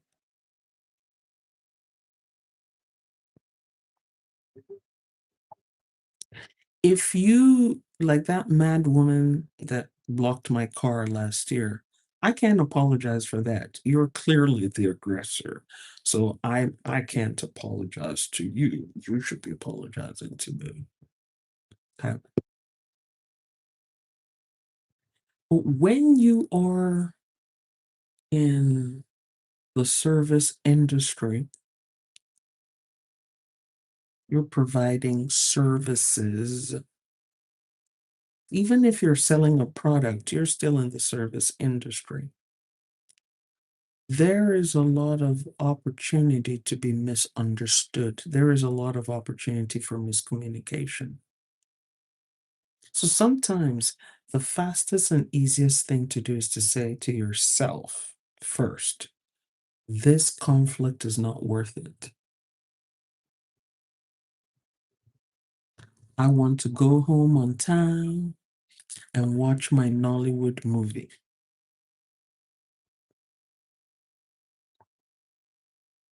I want to go home on time so I can go have my big arch.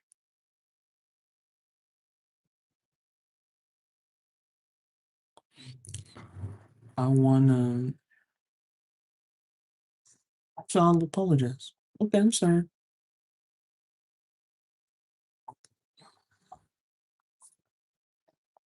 Because I know that apology doesn't cost me anything.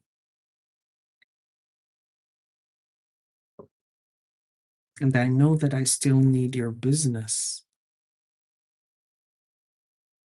or I will need your business in the future. So yeah, I can apologize and ask you how I can make you whole. Now, if I am gracious and I say to you, I apologize, how can I make it whole, make you whole? And you start making unreasonable demands. I can choose to say, no, I can't do that. It's beyond my abilities. I can't. So if I'm apologizing, someone says, "Oh, you said this, and I wanted that, and you said this other thing, and and I say, okay, how can I make it whole?" And the person says to me, "Well, I want you at 3:30 p.m. to go pick up my children from daycare." I'm not going to do it because that has nothing to do with the issue at hand. I don't operate a daycare. I had nothing to do with your kids. I have nothing to do with your family members. So you're not going to be sending me to go pick up your kids. We're not going to do that. And I will give you the opportunity to choose something else. Now, if you're going to ask me for a huge amount of money that is not proportionate to the issue, I will decline that. And I will say, no, that's not proportional, and we'll enter negotiation. But I'm able to do that without ego because of the shadow work that has been done earlier. And that shadow work is, what if this person is more powerful than myself? Do I really want to get into conflict with this person?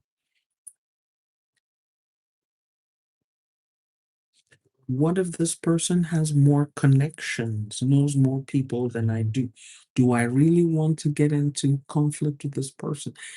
Can this person negatively impact my brand and my image and my reputation? I need to put that into consideration. That's not to say if it has to do with human life or dignity that I won't fight. I will fight you like Mwindo. I will fight you like Mwindo.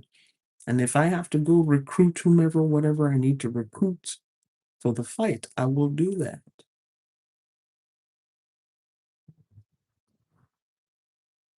But I will also be doing it from a perspective of detachment. I may win the fight or I may lose the fight.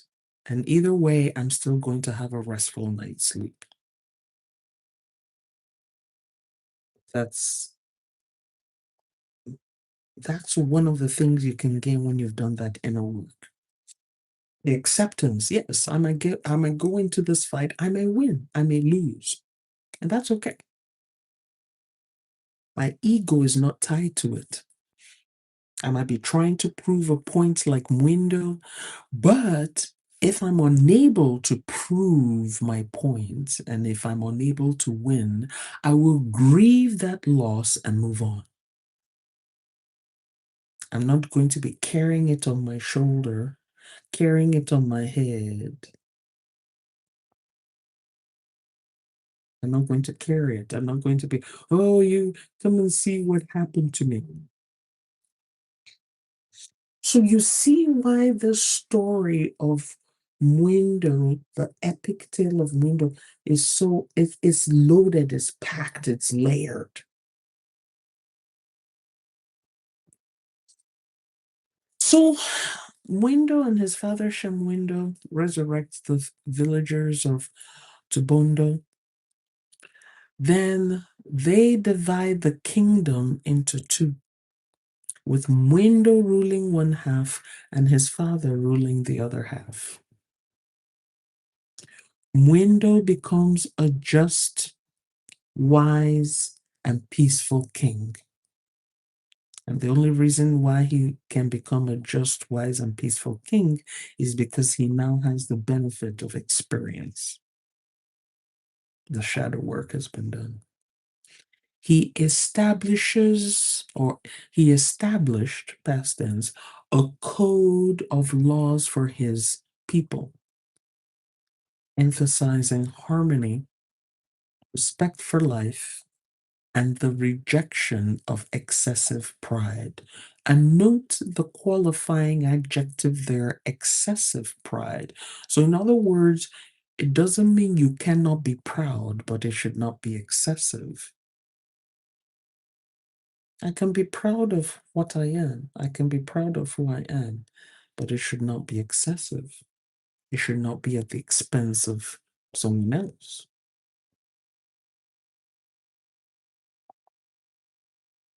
I have things about me that I'm proud of, but not at the expense of someone else. That's the inner work that's been done. Hi. So, what questions do you have about today's class? I just love it. I love today's story.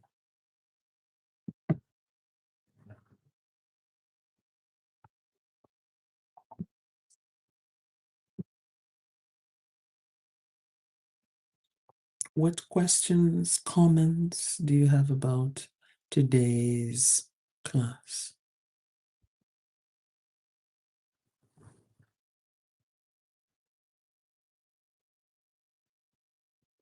It's not exactly in the genre of the matchstick girl. I think what I'm going to do with these stories is I'm going to change the thumbnails, because as I do the research and I'm pulling up all these stories and I'm doing, the analysis on these stories, I'm like, you know what? I think I need to go in and change the thumbnails and the headers for the stories, so that if someone wanted to come back and track down the story, it'd be a lot easier. Because today's class is like the Matchstick Girl Saga Part 11, you know what I mean? And it doesn't really tell you what story it is. So I think I'm going to go in there and clean that up, so we'll know what story it is. I think maybe what I could do is just say the Epic of Mwindo, and then put, what the lesson is, excessive pride, and the story of the wooden spoon, and then, so that when you're going through my library of classes, it's easy for you to locate the particular story that you're looking for. Okay, so no questions? Okay. Sweet Mommy says, I love today's story too. Lots of pearls of wisdom. Yeah, it is. There's actually a loaded story. Very, very loaded.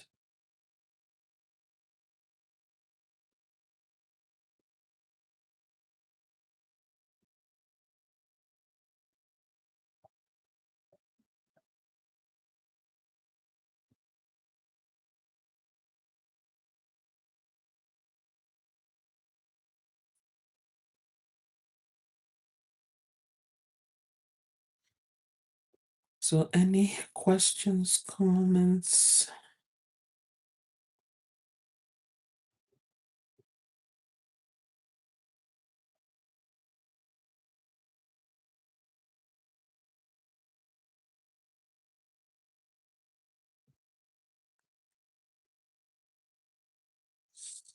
Okay. Everybody be like real quiet. So remember again to register for the level 1, reclaim your authority. Oh, thank you, Elder Divinity. So remember to register for the level 1, reclaim your authority retreat starting on March the 22nd. And the level 2, embody your authority retreat starting on March the 29th. Okay. Hold on. I want to do that. Okay. What happens when you apologize, but the apology is rejected? Nothing. Nothing happens. It's not your responsibility.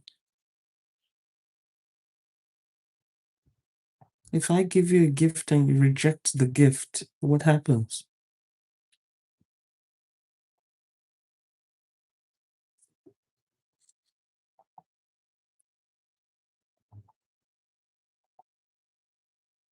Nothing. If I apologize to you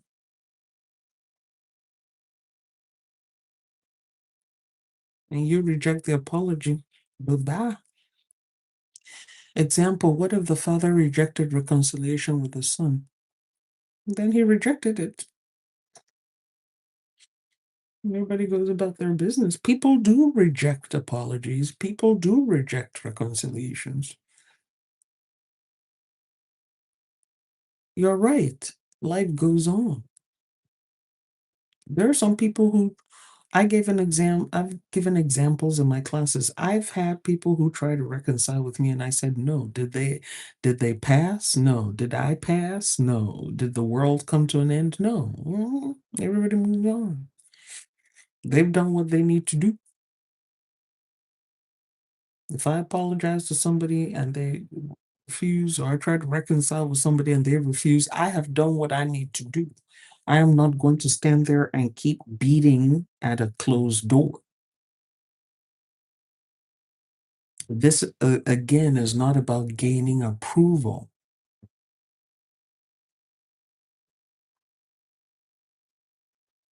I'm not here to gain approval.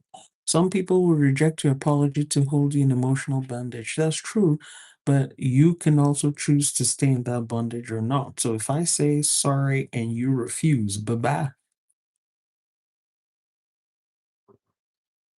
Some might just need more time to heal from the offense. That's fine. So when you're ready, let me know. But if I've given you a genuine apology and you're still there playing checkers, I will be gone because I have some movies to watch. I have a big arch to eat, or a big arch to nibble on. Yeah, I'm not going to stay there and play that game. Yeah.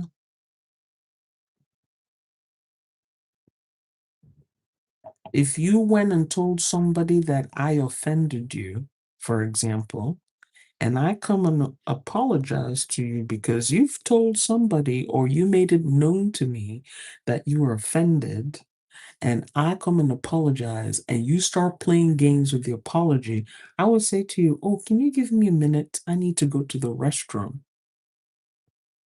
Once I leave you there, I am gone. I'm coming back.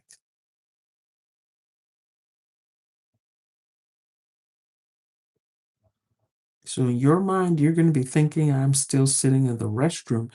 No, I am far gone. I am sitting at the nearest Mickey D's, nibbling on the big arch.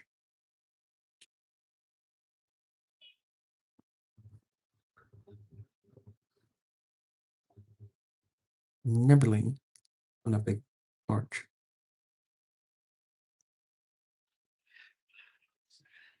You understand? So I know that, yeah, the tasty product. I'm going to be nibbling on my tasty product. Okay. So you're absolutely correct. People will play games with it. People want to play all kinds of games, especially hold people emotional hostage, and you don't have to participate.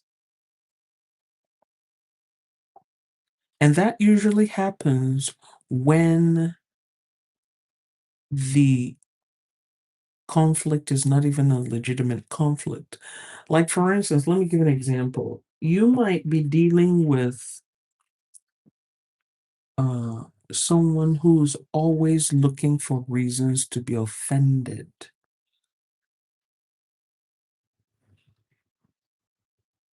They're just always looking for reasons to be offended.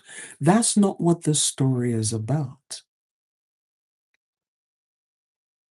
Mwindo wasn't a man who was just sitting there looking for reasons, trying to be a martyr or trying to be a victim or something like that, looking for reasons to be offended. That Mwindo was not a nice person. And he was the one that was trying to take out his son. So we're talking about a totally different dynamic. And I'm sure during the reconciliation process he had with Mwindo in the Sky Realm, I'm sure he also apologized. So there was apologies happening on both sides of the aisle. So we're not talking about people who are suffering from the martyr complex or savior complex or whatever complex or trauma that they're suffering from, and they just want you to participate in their drama. No, that's not what the story is about. That's not what this is about. This is not about someone trying to play games with apologies. This is not about someone who's trying to play games with reconciliation. That's not what this is about. This is genuine conflict. For whatever reason, you were trying to take me out. Then I decided I was going to take you out. You couldn't take me out. I couldn't take you out. We bury the hatchet because we now discover we're stronger together than apart. That's what the story is about. The story is not about people playing games with each other. Okay, I'm a one-upmanship you. You drank all the milk, so I'm going to eat all the bananas. You did this, I did that. We're not talking about a tit for tat situation here.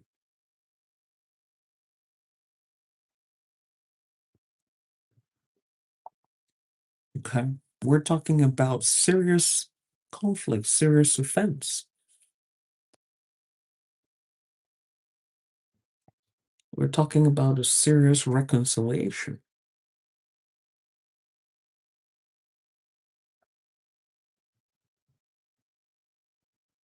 Okay. That's all we're talking about here. No games. No people playing games.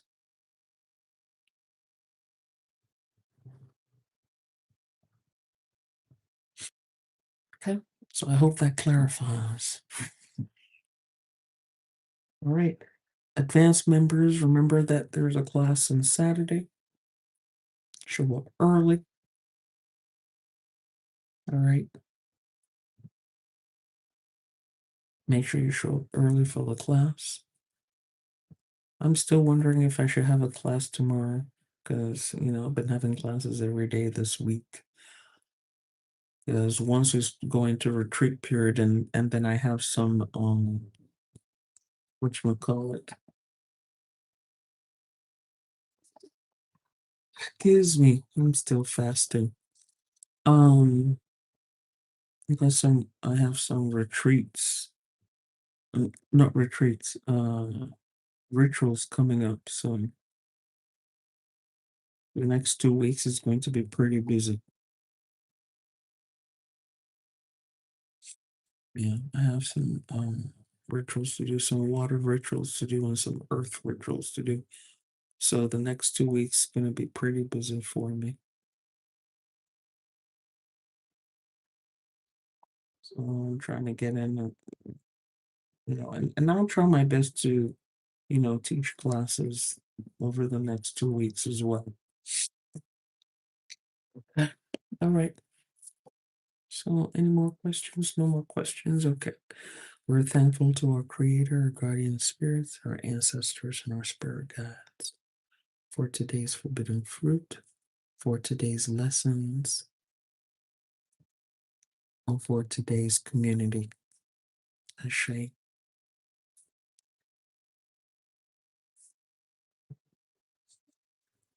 We will need to get some items for the next week. I don't understand your question. What do you mean? We will need to get some items for the next week? I'm not sure.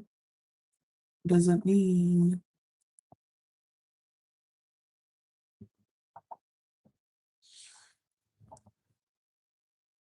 What does it mean we'll need to get some items for next week?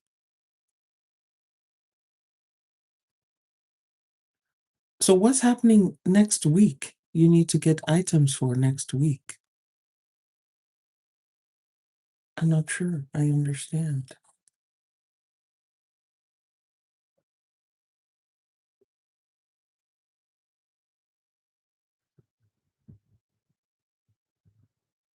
March 22nd. Okay. Are you registered? Have you registered for the retreat? The retreat requires registration.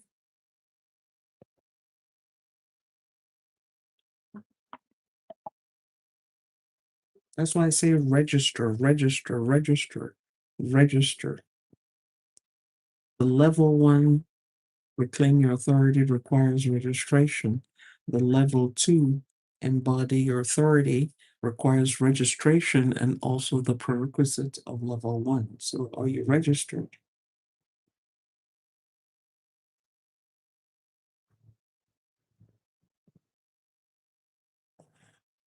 You feel me?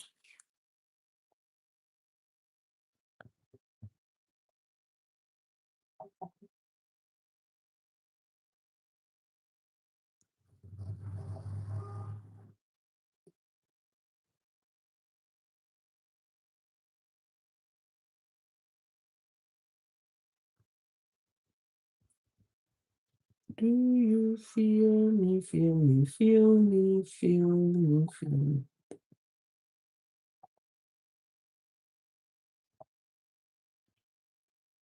Okay, are we good? Did I answer your question?